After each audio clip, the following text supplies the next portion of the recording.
The notification came through at 2:47 a.m., waking me from the kind of sleep that doesn't quite qualify as rest. Unknown number. I almost dismissed it, finger hovering over the delete button, but something made me pause. Before we jump back in, tell us where you're tuning in from, and if this story touches you, make sure you're subscribed. Because tomorrow, I've saved something extra special for you. Is this Vivian Torres? This is Dale McConnell with Apex Bail Bonds. Your contact information was listed as emergency notification for Marcus Wellington. He's been arrested and is requesting release assistance. I read the message 3 times, each word sinking deeper into my consciousness like stones dropped into still water. Marcus. My Marcus. Except he hadn't been mine for 8 months now. 8 months since he'd decided that Sienna Pierce, with her family money and country club connections, was a better fit for his ascending trajectory, as he'd so eloquently put it when he ended things. I'd learned about the blocking through pure accident. A mutual friend, Taylor, had mentioned trying to send Marcus a message that included both of us. Weird, she'd said over coffee 3 months ago. It bounced back from your end. Are you sure you have the right number for him? That's when I'd understood. Not just blocked, systematically erased. Sienna had gone through his phone and eliminated me like malware from a computer system. Every photo, every message, every trace of our 4 years together. Gone. I should have felt satisfaction at his predicament. Instead, I felt the old familiar pull, the one that had kept me tethered to him through his networking dinners that ran until 3 a.m., his sudden need for a more sophisticated wardrobe that I'd paid for, his vague promises about paying me back when his investments came through. But I didn't respond to the bondsman. Not immediately. Instead, I rose from my bed in the modest apartment I'd moved to after selling the condo I'd bought while Marcus was still getting his business off the ground. I made coffee in the French press Marcus had once mocked as pretentious, and I sat at my kitchen table with the message glowing in the darkness like a beacon from a shipwreck. My phone rang at 3:15 a.m. Unknown number again, but this time a call. Miss Torres? Dale McConnell here. I sent you a message earlier about Marcus Wellington. I'm calling because, well, the situation is somewhat time-sensitive. His voice had the practiced calm of someone who dealt with crisis as a career. I imagined him in a small office somewhere, surrounded by case files and cold coffee, working the overnight shift because that's when people's carefully constructed lives tended to fall apart. I got your message, I said, my voice steady despite the caffeine tremors starting in my hands. I'm confused about why you're calling me, though. Marcus and I haven't been together in quite some time. I understand, Miss Torres. However, you're listed as his emergency contact in several official documents. His license, his business registration papers, his lease agreement. The individual currently with him? There was a delicate pause. Doesn't seem to be aware of the extent of his financial commitments. Sienna doesn't know he's broke. It wasn't a question. I couldn't possibly comment on that, ma'am, but what I can tell you is that Mr. Wellington is being held on charges related to investment fraud. The bail is set at $150,000. He's called the number he has for you multiple times, but apparently there's been no answer. Because she blocked me. The irony was almost poetic. Sienna had been so thorough in her elimination of me from Marcus's life that she'd inadvertently cut off his lifeline. What exactly are the charges? I asked, taking a sip of my coffee. It was too hot, scalding my tongue, but I welcomed the sensation. It kept me grounded. According to the arrest warrant, Mr. Wellington was operating an investment scheme promising guaranteed returns. Multiple complaints were filed. The SEC got involved. There's a paper trail going back about 2 years. 2 years. We'd still been together then. I'd been paying his rent, buying his clothes, funding his business lunches while he was setting up a Ponzi scheme. I appreciate the call, Mr. McConnell, but I don't think I can help. As I said, we're not together anymore. Of course, Miss Torres. I understand. Though I should mention, and this is purely informational, several of the documents linking your name to Mr. Wellington's financial activities were signed with your notarized permission. Business partnerships, loan guarantees, that sort of thing. The coffee cup stopped halfway to my lips. What? Preparing and narrating this story took us a lot of time, so if you are enjoying it, like this video, it means a lot to us. Now back to the story. I'm sending over some PDFs now, just so you're aware of the full scope. Have a good morning, Miss Torres. The line went dead. 3 seconds later, my email pinged. I opened the attachments with shaking hands. There, in neat digital scans, was my signature. Over and over. On business formation documents for Wellington Investment Strategies. On loan applications for amounts that made my vision blur. On partnership agreements that made me legally responsible for debts I'd never known existed. My signature, my notarization, all official, all binding, all forged. I would have recognized my real signature anywhere. The way I looped the V in Vivian, the slight hesitation before the T in Torres. These signatures were good, professionally done, but not mine. And yet, they bore my notary stamp, my witness signatures, everything that would make them legally valid. The sun was rising by the time I'd read through all 37 pages. Marcus had built an empire of debt using my identity as the foundation. And now that empire was collapsing, and I was buried somewhere in the rubble. My phone buzzed again. Not Dale this time, a number I recognized despite the 8-month silence. Vivian, thank God. I know you're angry, but I need you to listen.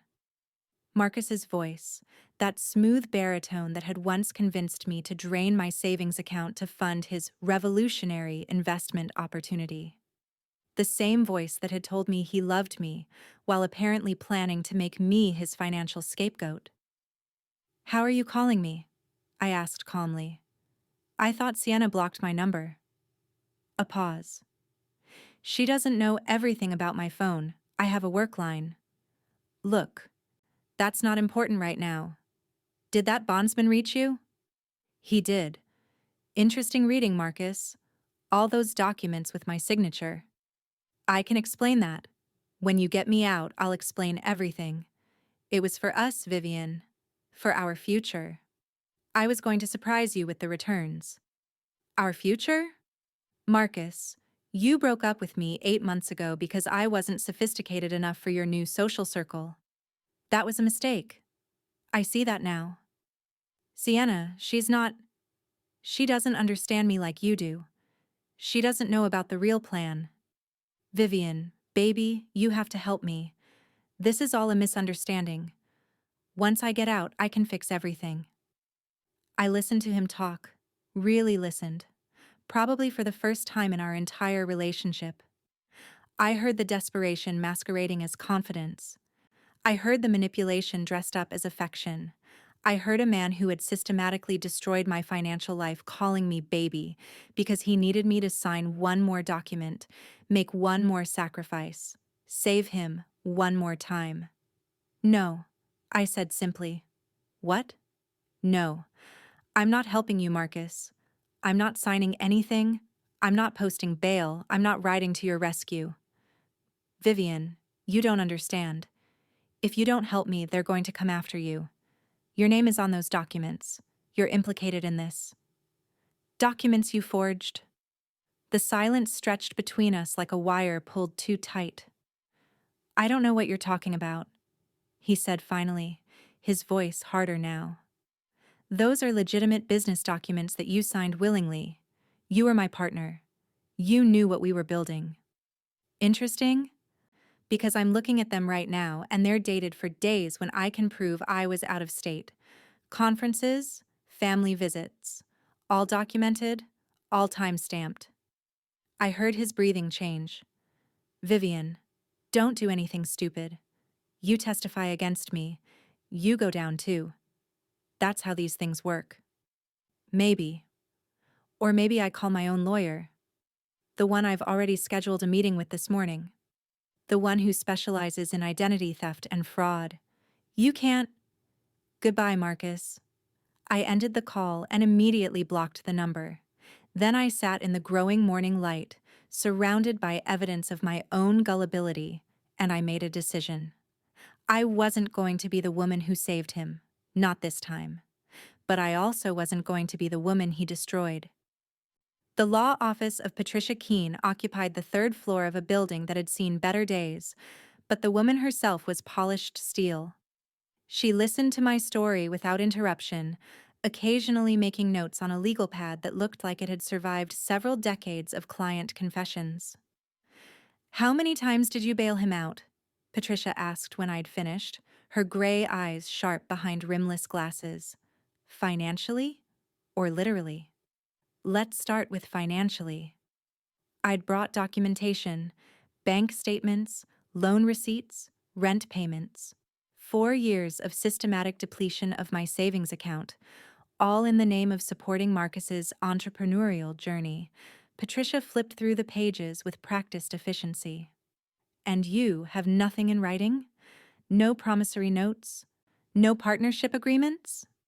He said that was for corporations and lawyers, that we were building something based on trust. Of course he did. She set down the papers. "Here's your situation, Ms. Torres. Those forged documents he created make you look like a willing participant in his scheme. Prosecutors love co-conspirators. It makes their job easier. But I can prove I didn't sign them." "Can you?" Forensic document analysis is expensive and not always conclusive. And even if you can prove forgery, you still have a problem. You gave this man money repeatedly, supported his lifestyle, paid his bills. Any prosecutor worth their salt will argue you knew exactly what he was doing and you were a willing participant. I felt the walls of the small office closing in. So what do I do? Patricia leaned back in her chair. "We have a few options. None of them are pleasant. Option 1. You cooperate with the investigation, provide all the documentation you have showing your financial contributions were loans and support, not investment in his scheme. You testify about the forgeries. You potentially face some financial penalties but likely avoid jail time. And option 2? You go on the offensive. You file charges against him for identity theft, fraud, and forgery. You beat them to the punch. You control the narrative. Can I do that?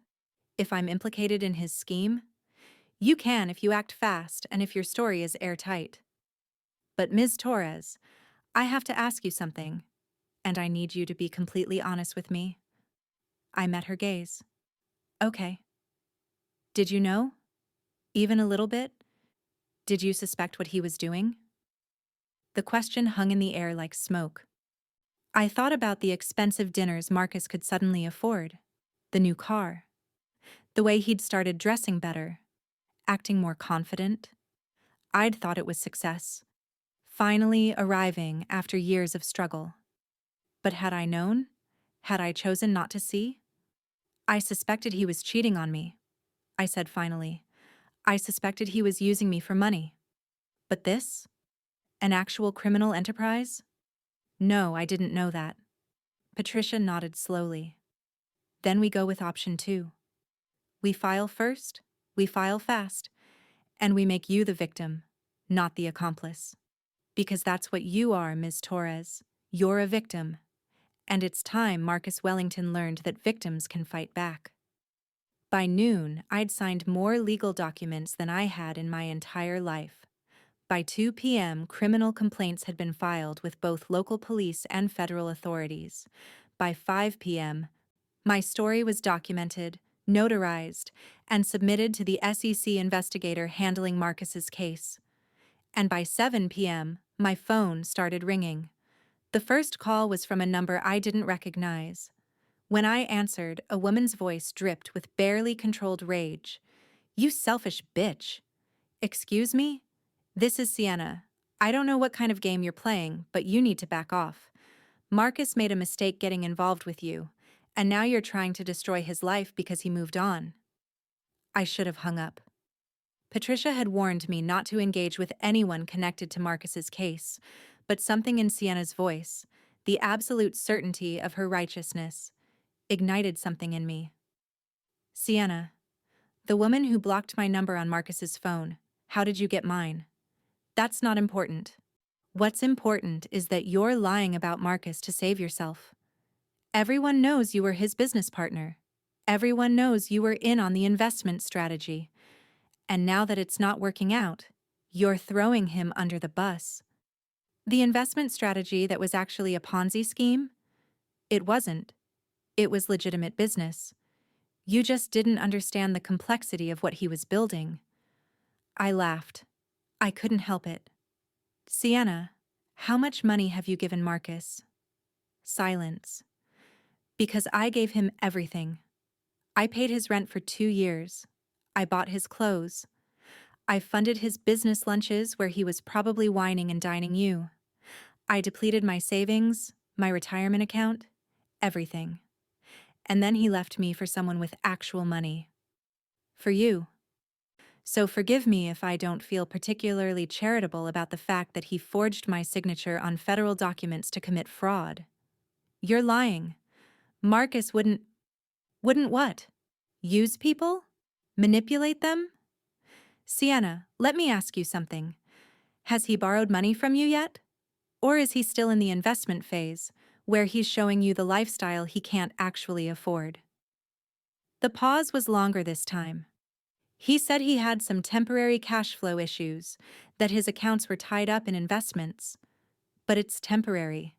He's expecting a major payout next month. Of course he is. He's always expecting a major payout next month. That's how this works.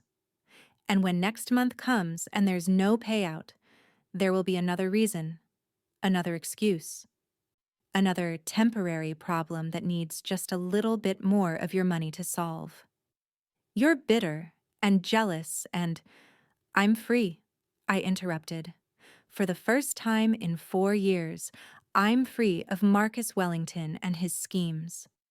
And if you're smart, you'll get free too. Before he forges your signature on something that lands you in federal prison. I hung up before she could respond. My hands were shaking, but not from fear. From something else. Something that felt like power. The second call came an hour later. This time, I recognized the number. My mother. Vivian, honey, what's going on? I just got a very strange call from a lawyer saying they might need to speak with me about Marcus. I closed my eyes.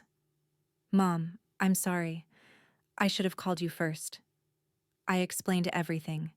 The schemes, the forgeries, the legal action I'd taken. My mother listened in the way she always had, without judgment, without interruption, letting me empty out all the poison I'd been carrying. Why didn't you tell me? She asked when I'd finished. About the money? About what he was doing to you? Because I was ashamed. Because I thought I could fix it. Because I thought if I just supported him enough, believed in him enough, he'd become the person he kept promising he'd be. Oh, honey, you can't love someone into being better. They have to want it themselves. I know that now. So what happens next? I fight. I clear my name. And I make sure Marcus can't do this to anyone else. Good girl. You need any help? Not yet, but I might. Is that okay? Vivian, you're my daughter. Of course it's okay. You call me day or night, you hear me? We said our goodbyes, and I sat in my quiet apartment, surrounded by the debris of my old life, and I felt something shift. For 4 years I'd been trying to prove I was worthy of Marcus's love. I'd been trying to be enough, give enough, sacrifice enough. And now, finally, I was trying to be enough for myself. The next few days passed in a blur of legal consultations, document reviews, and detective interviews. The SEC investigator, A woman named Chen, who had the tired eyes of someone who'd seen too many schemes, seemed initially skeptical of my story. "You understand how this looks," she said during our second meeting. "Woman funds boyfriend's lifestyle for years, suddenly claims she knew nothing when he gets caught. I understand, but I have documentation. Every loan, every payment, it's all tracked. And I have proof I wasn't present for the document signings. Forgery is difficult to prove. Then prove the Ponzi scheme," I said, surprising myself with my directness. "Follow the money. Look at what Marcus was promising versus what he was actually doing. Look at the investors who lost money. I'm not one of them. I was never an investor. I was a piggy bank." Chen's expression didn't change, but I saw something flicker in her eyes. Interest, maybe. Or recognition. "Walk me through a typical week when you were together," she said, pulling out a fresh notepad. "I want to understand the daily dynamic." So I did. I told her about Marcus's routine, how he'd leave for client meetings in the mornings, always impeccably dressed in clothes I'd paid for. How he'd come home talking about deals and opportunities. Numbers that sounded impressive but never quite materialized into actual income. How he'd need just a little more to close the next big account. "Did you ever meet any of these clients?" "No." He said it wasn't appropriate, that I didn't have the business background to understand the conversations. "But you have a degree in finance." I looked up, startled. Chen smiled slightly. "Ms. Torres, I do my homework. You graduated summa cum laude from Berkeley. You worked for Schwab for 3 years before going freelance. You're a certified financial planner. You're not some naive girlfriend who doesn't understand money. Then why did you fall for it?" Chen finished. "Because that's what people like Marcus Wellington do. They find smart, capable people and they make them doubt themselves. They chip away at confidence, at boundaries, at common sense. They make you think that believing them is the same thing as believing in yourself." I felt tears prick at my eyes. I should have known better. "Yes, you should have, but should have doesn't commit fraud. Marcus Wellington did. And now we're going to prove it." She spent the next 4 hours going through my documentation with a precision that was almost surgical. Every bank statement, every text message, every email that showed Marcus requesting money, promising repayment, deflecting questions about his business. "This is good," Chen said finally. "This is very good. You've got a clear pattern of financial abuse, and not a single piece of evidence suggesting you were involved in or aware of his scheme. So I'm clear?" "Not quite, but you're in a much better position than you were 3 days ago. Here's what's going to happen next. We're going to cross-reference your documentation with the timeline of Marcus's investor fraud. We're going to show that the money you gave him went to fund his personal lifestyle, not his business operations. And we're going to prove that he systematically isolated you from the actual mechanics of his scheme while using your credentials to create legitimacy." "My credentials? Financial planner girlfriend? That's gold for a con man. He could tell investors you'd reviewed his strategy, that a professional had vetted his approach. Whether you actually did or not becomes irrelevant. The implication is enough." I thought about all the times Marcus had mentioned me at his business dinners, the ones I was never invited to. "My girlfriend's in finance," I'd heard him say once when I'd called during one of these events. "She's really impressed with the model." I'd felt proud in that moment.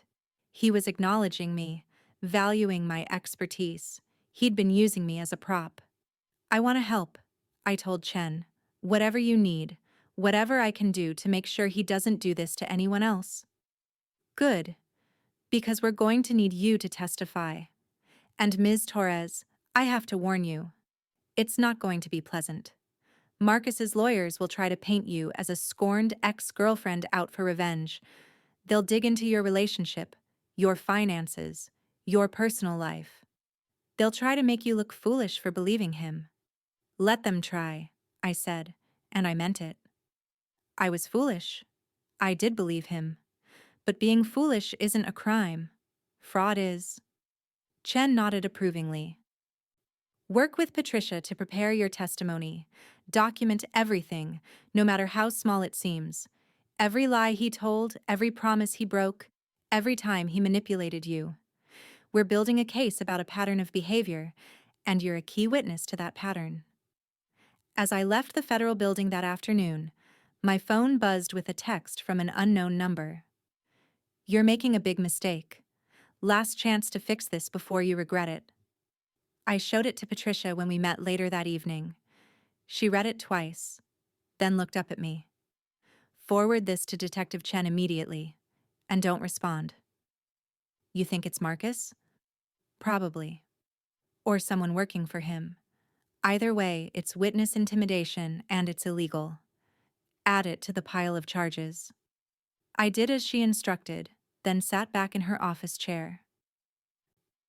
How did my life become a crime drama? You fell in love with the wrong person. It happens to smart people every day.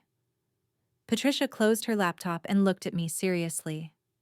But here's what I want you to understand, Vivian. This isn't the end of your story. This is the beginning of your comeback. A year from now, 5 years from now, you're going to look back at this moment as the time you took your life back. I don't feel like I'm taking anything back. I feel like I'm barely holding on. That's because you're in the middle of it. But trust me, I've seen this play out hundreds of times. The ones who fight, the ones who refuse to be victims, they're the ones who come out stronger. I wanted to believe her. But sitting in that office, with the weight of federal charges and forged documents, and a imploded relationship pressing down on me, strength felt like a distant country I'd never reach. That night, I couldn't sleep. I kept thinking about all the warning signs I'd missed. The time Marcus had asked me to co-sign a lease and then never added my name to the rental agreement. The way he'd always insisted on handling all the financial paperwork for our future business. The expensive gifts he'd given me early in our relationship, before I'd started funding his lifestyle, gifts I now realized must have been bought with other people's money. At 3 a.m., I got up and made tea. Chamomile, which Marcus had always hated. Smells like an old lady's perfume, he'd said. So I'd stopped drinking it, added it to the list of small compromises that had slowly eroded who I was. I was sipping my old lady tea and staring at the city lights through my window when my phone rang. Dale McConnell, the bail bondsman. Ms. Torres, sorry to call so late. Or early, I suppose. It's fine, I wasn't sleeping anyway. I wanted to give you a heads up. Marcus Wellington made bail. I set down my tea carefully. How? I thought he couldn't afford it. He couldn't. But his girlfriend posted it. Sienna Pierce.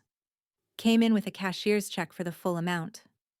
She posted a $150,000 bail? Actually, with our fee structure, she paid $15,000 cash and put up her condo as collateral for the rest. Seemed pretty determined. I thought about my conversation with Sienna, how she'd accused me of lying, of trying to destroy Marcus out of jealousy. Apparently, she'd decided to prove her loyalty the only way Marcus understood, with money. Thank you for telling me. There's something else. Marcus tried to leave a message for you through our office. I told him I couldn't guarantee delivery, but he insisted I try. What did he say? Dale cleared his throat, clearly uncomfortable. Tell her the offer still stands. She knows what I mean. I did know what he meant. Before everything imploded, Marcus had mentioned a business opportunity. $5,000, Vivian. That's all I need to close this deal, and then we're both set for life. Partners, like we always talked about. It had been the last time he'd asked me for money, just 2 weeks before he'd broken up with me for Sienna. I'd said no. My savings were finally depleted, and I'd started to realize that set for life was a horizon that kept receding every time we got close. Now, He was offering me the same deal. One more chance to be his partner, to share in his mythical success. All I had to do was recant my statement, drop my charges, and pretend the forgeries never happened. Mr. McConnell, if Marcus calls again, please tell him I'm not interested in any offers. Tell him to have his lawyer contact mine. Yes, ma'am. And Ms. Torres? For what it's worth, I've been doing this job for 20 years. I've seen a lot of Marcus Wellingtons. They all have the same pattern. They're real good at making people feel special right up until they need the next person. You did the right thing. After he hung up, I sat with those words. You did the right thing. It should have felt comforting. Instead, it just felt heavy. Because doing the right thing meant testifying against someone I'd loved. It meant airing my stupidity in a federal courtroom. It meant facing down Marcus's lawyers, his lies, his manipulation, all over again.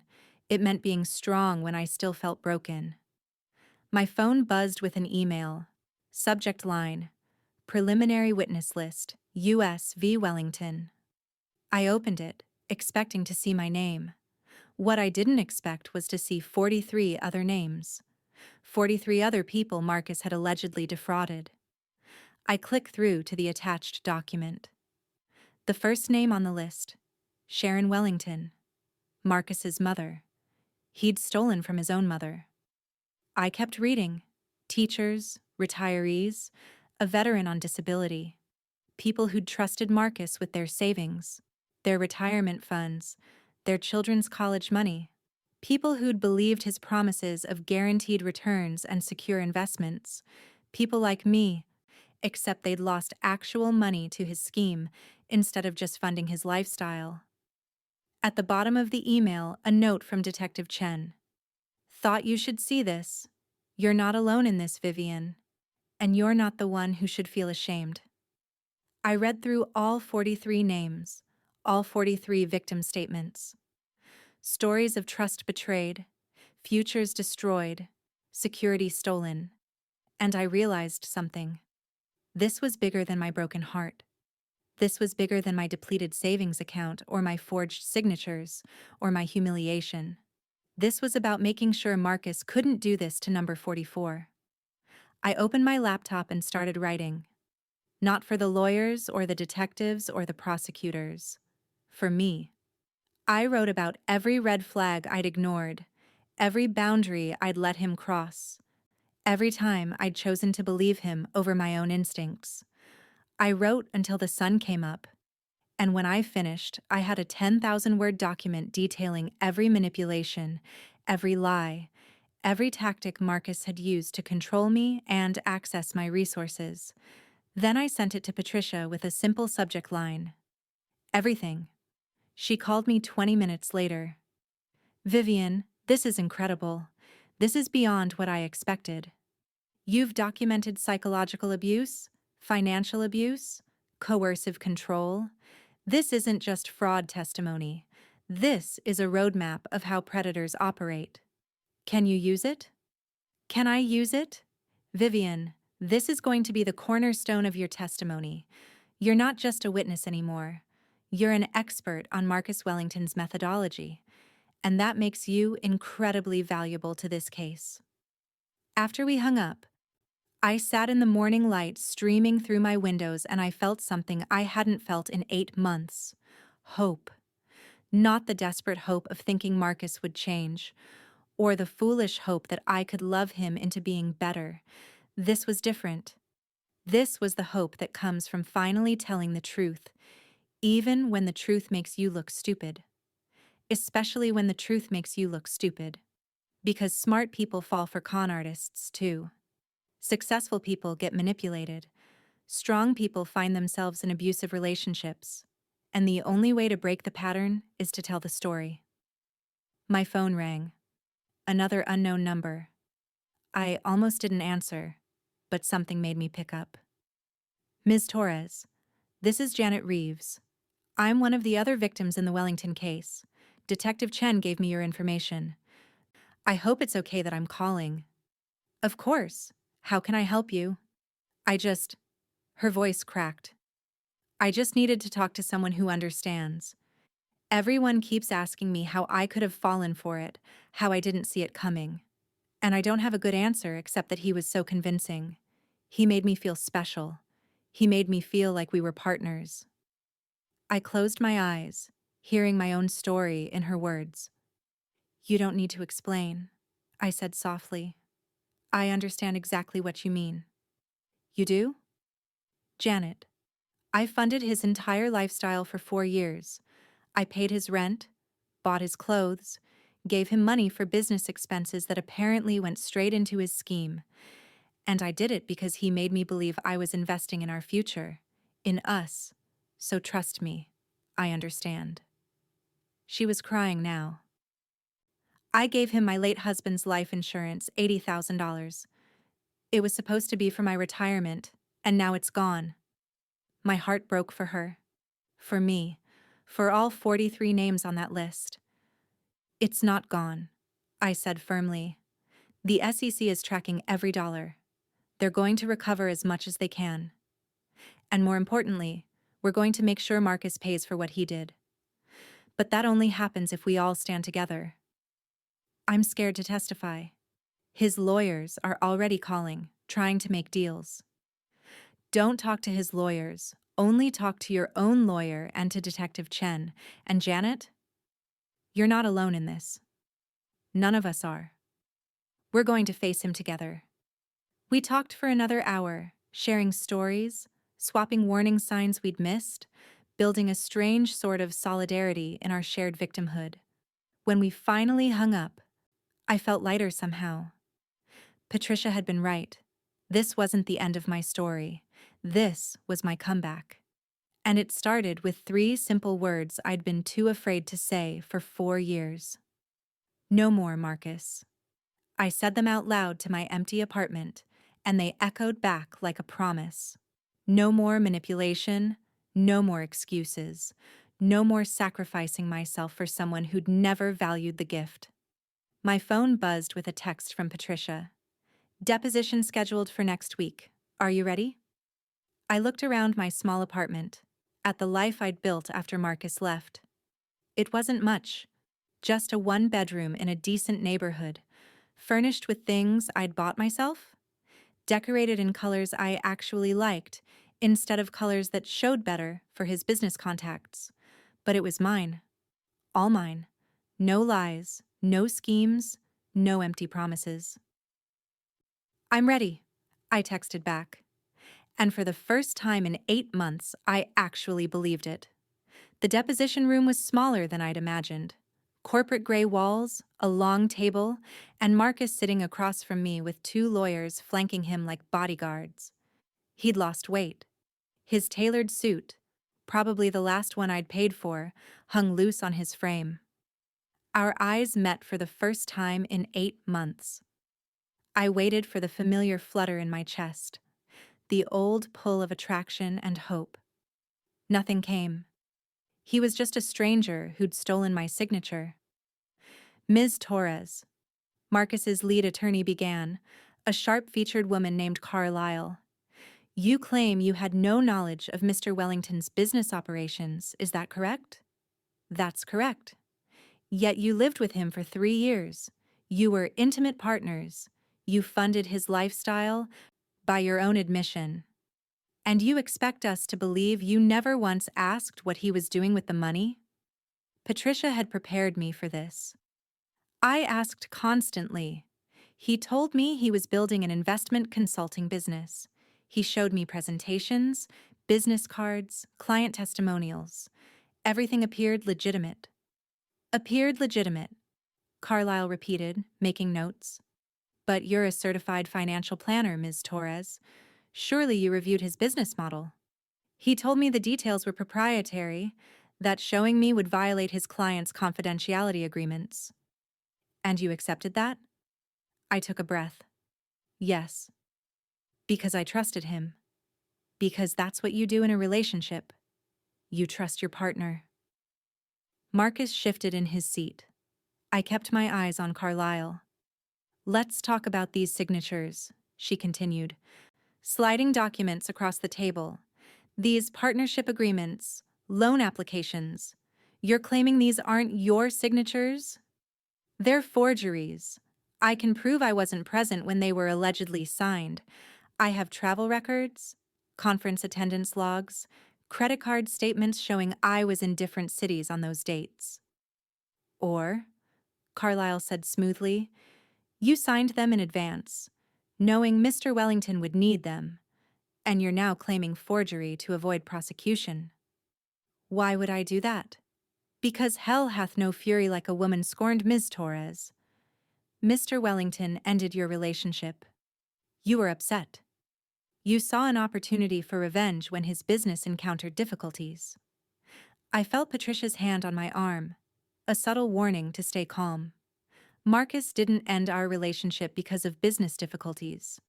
He left me for someone with more money, someone who could fund his lifestyle when I finally ran out of resources. That's your interpretation. It's documented fact. He started dating Sienna Pierce 3 weeks before he broke up with me.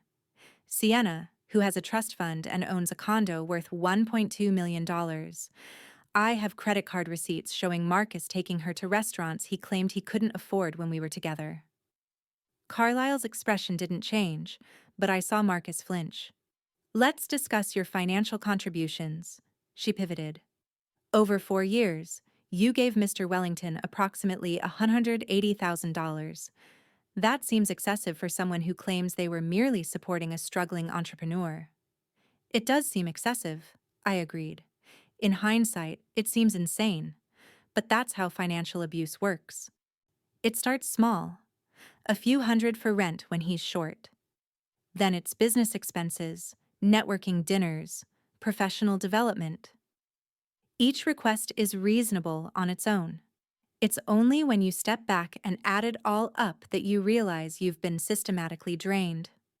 Or you were investing in a business you believed in. If I was investing, I would have demanded equity, partnership agreements, profit-sharing terms. I'm a financial planner. I know how investments work.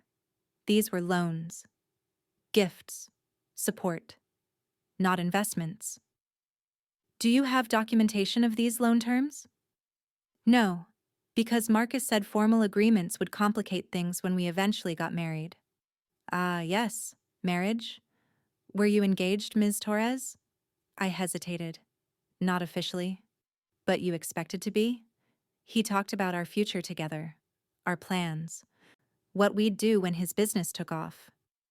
So you gave him money based on promises of a future together. And when that future didn't materialize, you decided he owed you, that he'd defrauded you. No, I said firmly. I decided he'd defrauded me when I saw my forged signature on federal documents used to steal money from 43 other people. That's when I realized Marcus wasn't just a bad boyfriend, he was a criminal. Marcus spoke for the first time, his voice quiet. Vivian, it doesn't have to be like this. Mr. Wellington, Patricia cut in sharply. Direct communication with my client isn't appropriate. I just want her to understand. Your client can communicate through counsel, Patricia continued. Ms. Torres has nothing to say to Mr. Wellington directly. But Marcus was looking at me now, his eyes full of that old intensity. Remember what we talked about? The opportunity? It's still there, Viv. We could still make this work. And there it was. Even now, facing federal charges, his life imploding, he was still running a con. Still believing he could manipulate me with promises and pet names and the ghost of what we'd been. Mr. Wellington, I said calmly, the only thing I want from you is my $180,000 back, my forged signatures removed from federal documents, and to never hear your voice again. His expression hardened. You're making a mistake. No, the mistake was believing you in the first place. The deposition lasted 6 hours. By the end, my voice was hoarse and my head was pounding, but I'd held firm on every point. Carlyle had tried every angle, scorned lover, willing accomplice, gold digger, and I'd countered with documentation, timelines, and the simple truth. Marcus had used me, and when I was no longer useful, he'd discarded me and moved on to his next mark. Patricia was triumphant as we left the building. You were perfect. Calm, consistent, unshakable. Carlisle threw everything at you and you didn't break. I didn't feel unshakable. That's what made you credible. You were honest about your mistakes. You didn't try to paint yourself as some innocent victim who couldn't have possibly known better. You admitted you should have seen the warning signs, that you were foolish to trust him. That kind of honesty is powerful. What happens now? Now we wait. The prosecution will review your deposition along with everyone else's. They'll build their case, and eventually, this goes to trial. How long? Could be months, could be a year. Federal cases move slowly, but Vivian, I want you to start thinking about something else. What? Your recovery. Not just legally, financially and emotionally. You need to rebuild your life. Get back to work, reconnect with friends, remember who you were before Marcus. She was right, but the task felt overwhelming. How do you rebuild a life when the last 4 years were a lie? The call from Janet came 2 days later. Have you seen the news? What news? Turn on Channel 7. They're covering Marcus's case. And Vivian, there's something else. I switched on the TV. Marcus's photo filled the screen, the same professional headshot he'd used for his fake investment business. The headline read, "Local investment advisor charged with defrauding dozens." The reporter's voice was crisp. Marcus Wellington, 34, has been charged with multiple counts of wire fraud, investment fraud, and identity theft. According to prosecutors, Wellington operated a Ponzi scheme for over 2 years, promising guaranteed returns while using new investor money to pay earlier investors. But there's a twist. Prosecutors say Wellington's primary victim may have been his girlfriend, whose identity he allegedly stole to create legitimacy for his scheme. They showed my name on screen. My photo. Some old LinkedIn profile picture I'd forgotten about. Vivian Torres, a certified financial planner, was in a relationship with Wellington for 4 years. Prosecutors say Wellington forged her signature on numerous documents and used her professional credentials to gain investor trust. Torres is cooperating with investigators and has filed separate charges against Wellington for identity theft. My phone started ringing immediately. Unknown numbers, one after another. I let them all go to voicemail. "They're making you sound like a hero," Janet said. "Like you're the one who exposed him." "I'm not a hero. I'm just trying to protect myself." "Maybe, but for those of us who lost money, you're the one who stood up first. You're the one who filed charges and fought back. That matters." After we hung up, I listened to the voicemails. 3 were from reporters requesting interviews. One was from a victims advocate organization asking if I'd be willing to speak at a conference about financial abuse. One was from my former employer at Schwab, asking if I'd consider returning to work. And one was from Sienna. "I need to talk to you." Her voice was shaking. "Please, it's important." I debated deleting it. She'd called me names, defended Marcus, posted his bail with her condo as collateral. Why would I help her now? But something in her voice reminded me of myself 8 months ago. Scared. Confused. Starting to see the truth but not wanting to believe it. I called her back. "Thank you," she said immediately. "I wasn't sure you would." "What do you want, Sienna?" "I want to know if it's true. All of it. Because Marcus says you're lying, that you're trying to frame him because he left you." But then I started looking at our finances, and... She stopped, her breath catching. "And what?" "He's been taking money from my accounts. Small amounts at first, but it's been increasing. And there are credit cards I didn't open, charges I didn't make. Vivian, I think he's doing to me what he did to you." I closed my eyes. How much? Maybe $30,000 so far. But my condo, the one I used for his bail, he's been talking about selling it. Says we need to liquidate assets before the trial, that it's smart financial planning. Sienna, listen to me very carefully. Go to your bank right now, today. Close any accounts Marcus has access to. Change all your passwords. And call a lawyer. But the bail, if I pull the collateral, he goes back to jail. He should be in jail. He's a criminal. And he's going to take everything you have if you don't stop him now. Silence on the line. Then quietly. I thought he loved me. I thought the same thing. For 4 years. And I was wrong. We both were. I'm sorry.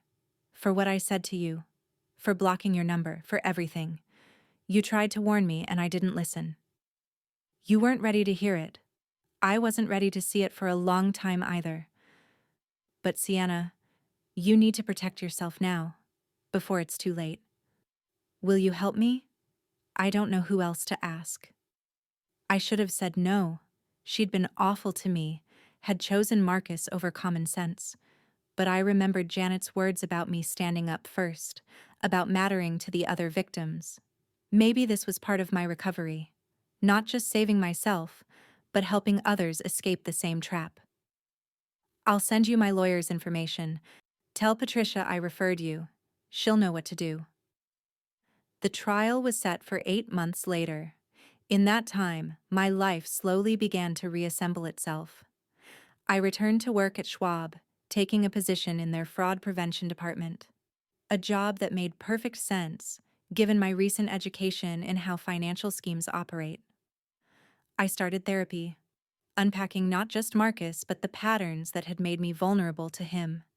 The need to be needed, the tendency to measure my worth by how much I could give, the fear that being successful made me unlovable unless I could prove I was still nice by sacrificing myself.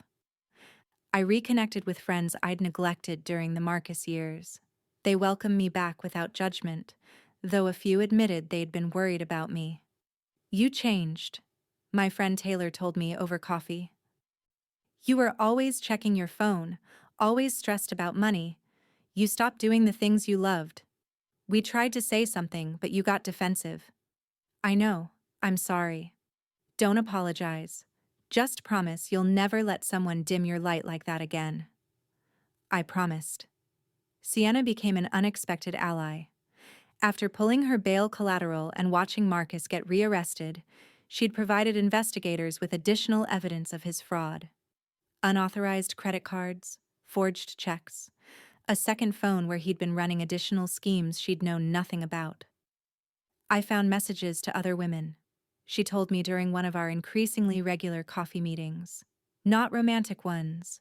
Investment pitches. He was running the same game on at least 5 other people simultaneously. Did you tell Detective Chen? I gave her everything. His laptop, his phones, bank statements. I want him to pay for what he did to all of us.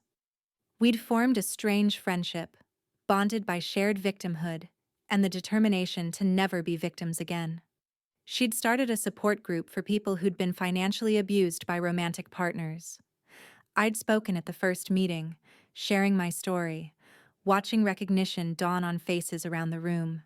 We weren't alone. There were hundreds of us, maybe thousands. Smart, successful people who'd been manipulated by someone they loved. The trial began on a Tuesday in April. The courtroom was packed. Victims, press, curious onlookers. Marcus sat at the defense table in a cheaper suit this time, his confidence visibly shaken. I was the prosecution's star witness, 3 days on the stand, walking the jury through every manipulation, every forged document, every lie. Carlisle cross-examined me aggressively, but Patricia had prepared me well. You gave him money willingly, Carlisle pressed. I did. But I didn't willingly allow him to forge my signature on federal documents used to commit fraud. You benefited from his lifestyle. I paid for his lifestyle, every dinner, every suit, every car payment. The only thing Marcus contributed was promises. The most powerful moment came when the prosecution presented phone records showing Marcus had called me 17 times from jail, all blocked by Sienna's interference with his phone. The irony wasn't lost on the jury. Mr. Wellington had systematically erased Ms. E.I. Torres from his phone to please his new girlfriend, the prosecutor explained. But when he needed help, when he needed someone to bail him out, she was still his emergency contact everywhere that mattered. Because Marcus Wellington is very good at taking from people, he just forgets that people notice eventually. Janet testified about her husband's life insurance. A retired teacher explained how she'd lost her pension. Marcus's own mother took the stand, crying as she described how her son had stolen $50,000 from her. The defense tried to paint Marcus as a misguided entrepreneur whose business had failed, not a criminal. But the evidence was overwhelming. 43 victims, over $2 million in losses, years of deliberate deception. The jury deliberated for 4 hours. Guilty on all counts.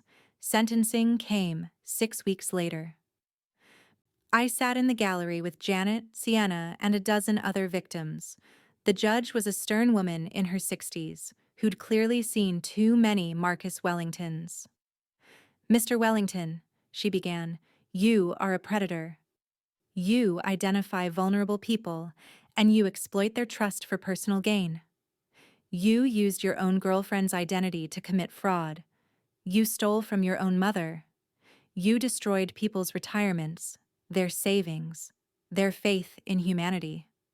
Marcus's lawyer tried to interject, citing his client's remorse and potential for rehabilitation. The judge cut him off. "Mr. Wellington has shown no genuine remorse. Even during this trial, he attempted to manipulate witnesses and blame victims for his crimes. The only thing he regrets is getting caught." She sentenced him to 12 years in federal prison and ordered full restitution to all victims. As the marshals led Marcus away, he looked back at me one last time. I waited for some final manipulation, some last attempt to make me feel guilty or responsible. Instead, I saw something I'd never seen before in his eyes: defeat. Marcus Wellington had finally run out of marks. The restitution came slowly. Marcus had hidden assets in various accounts, and investigators spent months tracking down every dollar. I eventually recovered $47,000, not even a quarter of what I'd given him, but more than I'd expected. I used it to fund a scholarship at my alma mater for women studying finance, the Vivian Torres Scholarship for Financial Literacy. If I could help even one woman recognize the warning signs of financial abuse, maybe the whole nightmare would have meaning. The real recovery took longer. Learning to trust again. Learning that being successful didn't make me unlovable. Learning that the right person wouldn't ask me to diminish myself to make them feel bigger. I dated eventually. Carefully at first, hyper-vigilant for red flags. But slowly, I learned that most people weren't Marcus. Most people were honest, decent, capable of real partnership instead of parasitic extraction. A year after the trial, I was promoted to senior fraud analyst at Schwab. My expertise, hard-won through personal disaster, made me excellent at my job. I could spot financial manipulation patterns that others missed because I'd lived through them. Janet invited me to her daughter's wedding. Sienna started a nonprofit helping fraud victims navigate the legal system. The teacher whose pension Marcus had stolen sent me Christmas cards with photos of her grandchildren, thanking me for fighting back. And Marcus? Marcus served his time in a federal prison in Pennsylvania.